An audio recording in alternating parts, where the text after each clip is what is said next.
Hello dear aquarist, welcome again to one of my special videos about the discussion I'm getting often. Do I have to treat my fish every week or every month? Do I have to repeat treatments? Is it really helping to solve my fish disease problems? Well, what's my PowerPoint? And stay tuned till the end because it might interest you to avoid problems you cannot have with your fish. Preventative treatment or monthly medication for a discus. Yes, particularly discus people try to use every month a particular treatment.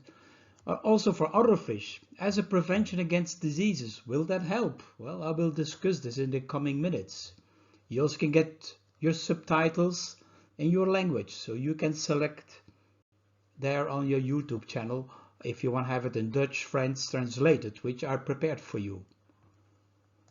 Well, the best thing we want for our fish is to give the best care.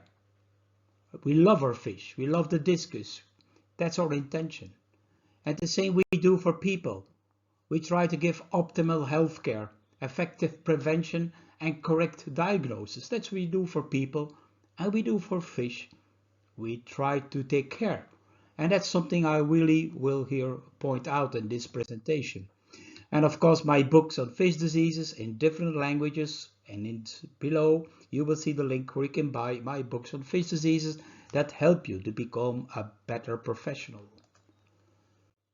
Well, here we see the fish, the discus, you see, looks bad, looks not great, and some of the specialists of you, they know already. Well, look at the gills, skinny, the gills are a little bit extended, might be a gill fluke infection. Yes, we found gill flukes because we checked them in the microscope. Well, this is from another kind of fish, but at least it shows how terrible gill flukes can be and how it can damage the fish, and that you need to apply correct treatment because you did a correct diagnosis.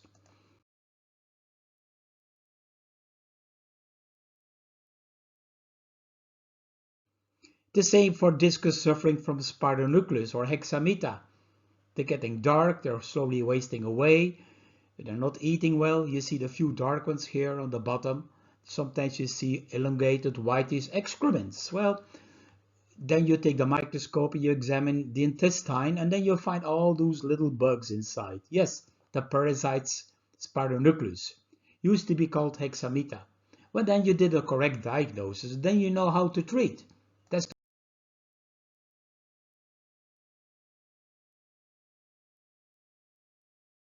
the first thing you do. So when do you treat? Well, you do first a correct diagnosis. That's the main goal of my teaching to you. Or at least when you as a specialist notice serious symptoms that I showed you here on the video of the sick discus fish.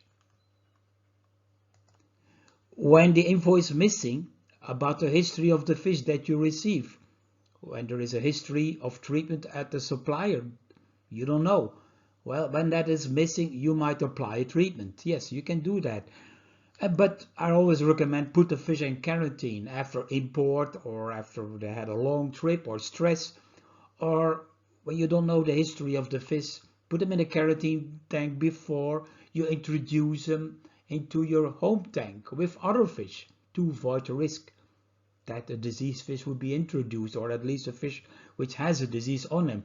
So in the quarantine tank you can easily survey for symptoms and you can give good care and good food. That's the first aid you have to give.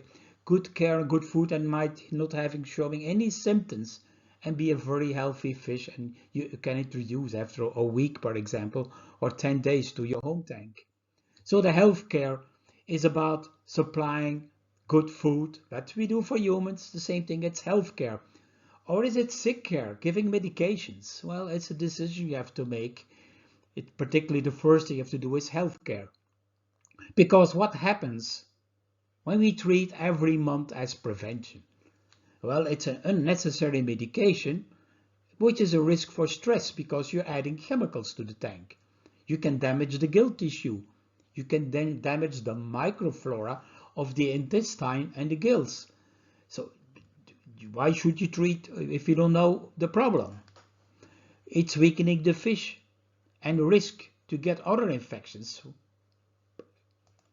It's a risk that parasites and bacteria can develop resistance and escape from treatment, and resistant strains of pathogens that become difficult to treat. That's something you have to worry about when you just continue to treat every month as a prevention, not knowing if there is a disease, just thinking, well, there might be a disease, let's introduce some medication so I don't have it. Well, you can create serious problems afterwards, because this gives risk to poor effectively treatments like praziquantel against Gelflux, or non-effective treatments of metronidazole against spironucleus or hexameta.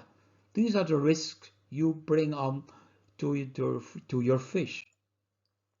See, as we know in the history of the last couple of years, the lack of knowledge leads to poor methods.